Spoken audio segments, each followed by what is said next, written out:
All right. So we're going to cover two objectives today again. Yes. Yes. We're going to cover two. If you don't want me breathing on you, you can move to that desk or something. Or if you don't care, I don't care. Okay. We're going to cover two objectives today. Why does this keep happening? Topic 5 and topic 6.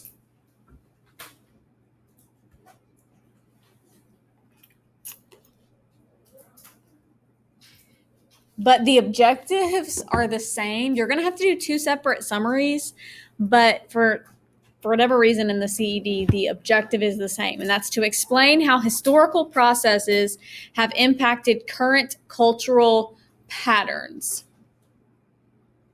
To explain how what happened in the past affects the current cultural patterns.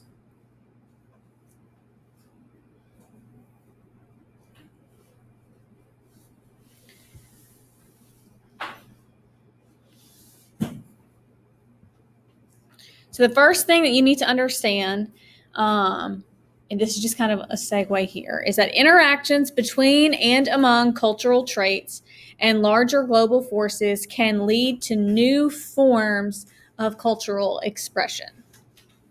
So these cultures coming into contact, both historically and contemporary, lead to new forms of cultural expression. And so we're going to look at how some forms that they take, what those can look like.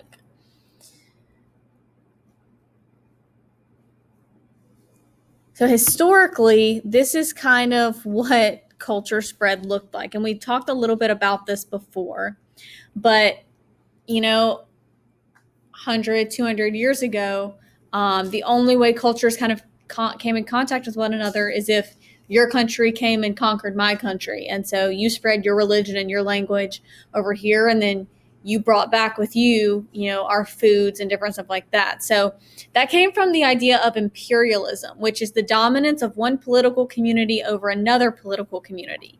The weaker political community is influenced to serve the dominant power's interest. And usually that idea takes the form of colonialism, which is using military force to conquer and settle another territory, whether it is occupied or unoccupied. So whether there are people living there or not.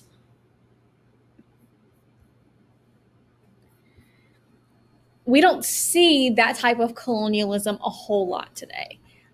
Everyone's pretty settled in their own government. We don't really see other governments trying to take over and, conquer the world.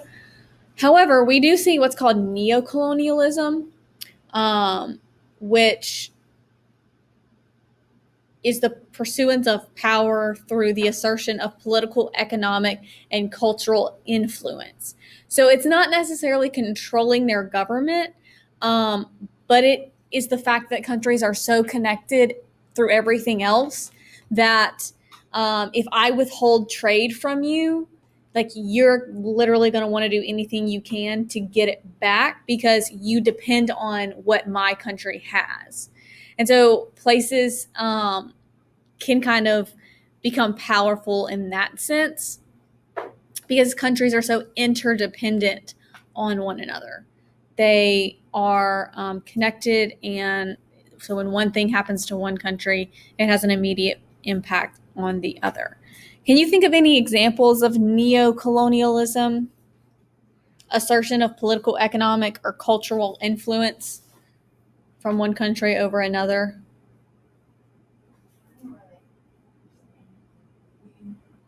You don't understand what part? Let's talk through it. Neocolonialism?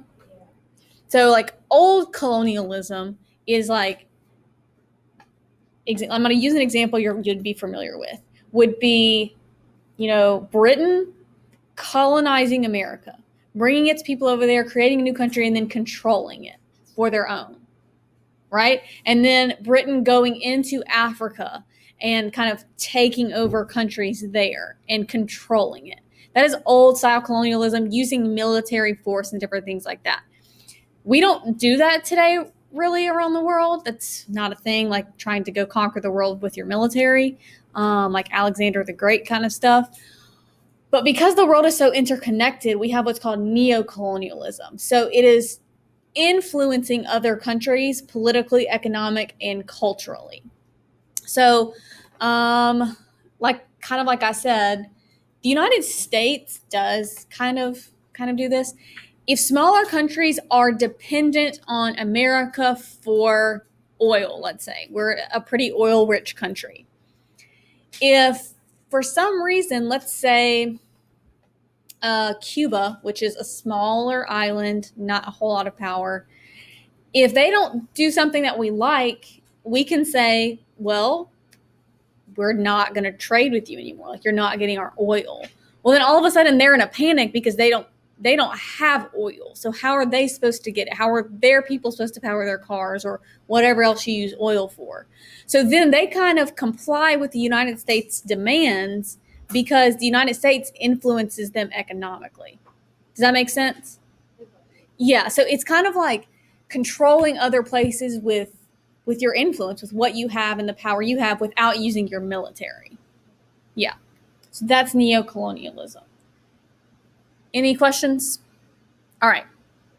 So, as European powers, again, you don't have to write this. It's just kind of a segue so you understand how all this is connected. As European powers took over colonies, they imposed their language and religion on indigenous people. This interaction between people resulted in new forms of communication and cultural traits.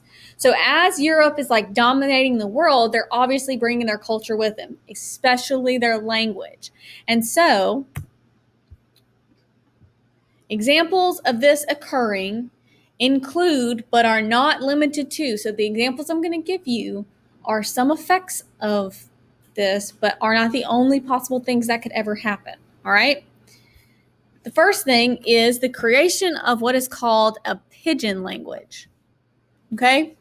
A pidgin language is an extremely simplified, non-native language used by two people that speak two different languages. So it's like combining two different languages so that you can kind of understand what you're talking about, so you can have a conversation with somebody because you speak two completely different languages. Some examples are in Papua New Guinea, which is a language. It's a mixture of English and Papuan languages, and I'm going to actually show you a video of what that sounds like. And then Spanglish, which is a mixture of Spanish and English. So that was pidgin language. The next one is Creolization, which you've probably heard because it is a part of Louisiana culture. But people confuse a Creole language with a pidgin language because a Creole language is a type of pidgin language. It's just a more advanced version. So Creole language is a pidgin language that develops into a new combined language with native speakers, frequently developed through settings of colonization or slavery. So Creole, unlike pidgin languages, Creole languages are like real languages. They have grammar and syntax and certain words. Like there could be a dictionary of Creole. Like I said, it's just an advanced version of pidgin languages. So a pidgin language can turn into a Creole language. I'm going to play for you this lady speaking in Cajun Creole so you can kind of hear what it sounds like. You may have heard it before. Do any of you know anybody that speaks Creole? Your uncle? Does he speak it a lot? Only when you go back, when we go back home, that's how we talk down there when we come back up here. Yeah, that's usually how it is. And that's why, honestly, the language is kind of dying because they don't speak it all the time. So that is a result of imperialism and colonialism, is a lingua franca. A lingua franca is a common language used by speakers of two different languages for communication, usually for business, trade, commerce, or in popular culture. It's not a combination of languages.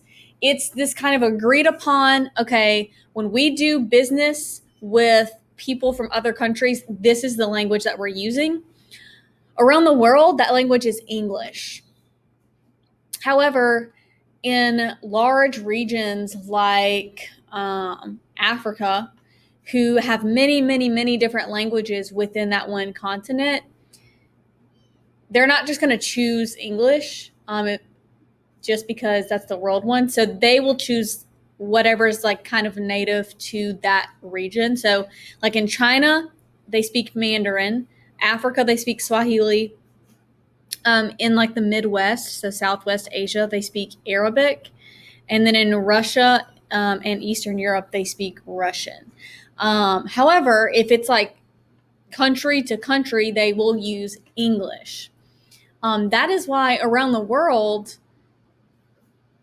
everyone kind of knows English because they have to. Like if they want to watch a movie, they have to know English. So a lot of people around the world are bilingual because they'll have like their native tongue, and then, well, they also have to learn English because everybody else in the world knows English. So we're kind of lucky in that aspect. Think about that next time you complain about sitting in your Spanish or German class. You're having to learn it just kind of as a plus, an extra kind of curricular thing. Other people around the world have to learn English because they want to watch a movie or they want to be a business person. So keep that in mind. Any questions on lingua franca? The other thing that occurs because different cultures have come into contact is this idea of an official language. An official language is used by the government of a country for laws, reports, signs, public objects, money, and stamps. So it's the language that a country is going to be like, hey, this is the language that we're going to use whenever, we write laws, whenever we print stamps, whenever we put a plaque on a statue. So they declare this as their official language. The United States does not have an official language, by the way. It's not officially declared. But declaring an official language can have both positive and negative effects. So positive effects, it creates unity. It's efficient. It aids in communication, and it's cheaper because you only have to print it in one language. You don't have to print it in more than one. Why aren't you writing, Jeff?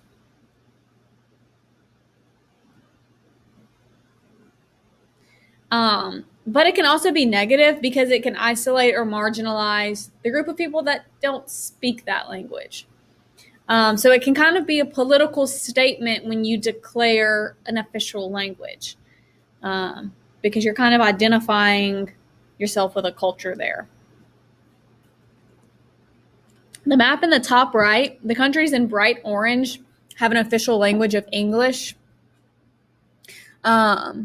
The countries that are light orange, it's a de facto language. So it's kind of meaning it's not written in stone. It's just kind of understood that that's the language that's going to be used.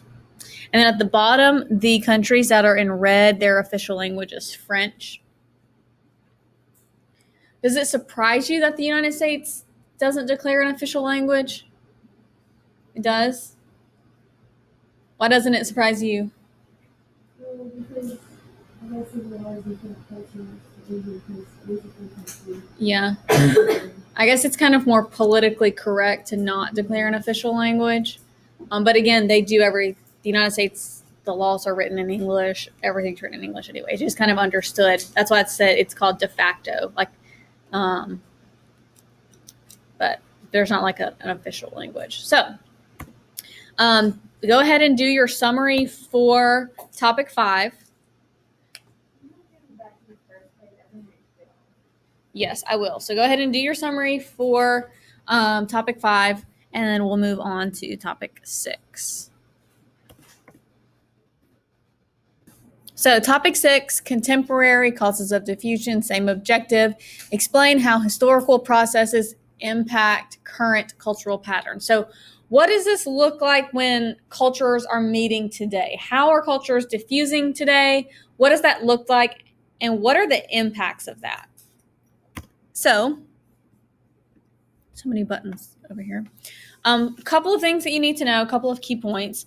Cultural ideas and practices are socially constructed and they change through processes such as urbanization and globalization, meaning we are not born with our culture. You're not born knowing what's right and wrong and what you should wear and what language you're going to speak. You're taught those things. And so because you're taught them, they're not innate, those things can be changed about you. Historically, we talked about those changes kind of came through colonialism and imperialism because people were isolated. There wasn't exposure to other cultures. You didn't really know what people in another country were doing unless they came and conquered you. But today, there are extensive interactions that are constantly changing and reshaping culture. Extensive interaction. You can pretty much know anything you need to know. You can have access to different languages and values and literally anything. I don't think I need to list them all because of the technology of today. So how has that impacted culture is what we're going to look at. We're not going to spend a whole lot of time on urbanization. Do you guys know what urbanization is? What does it sound like? Jeff?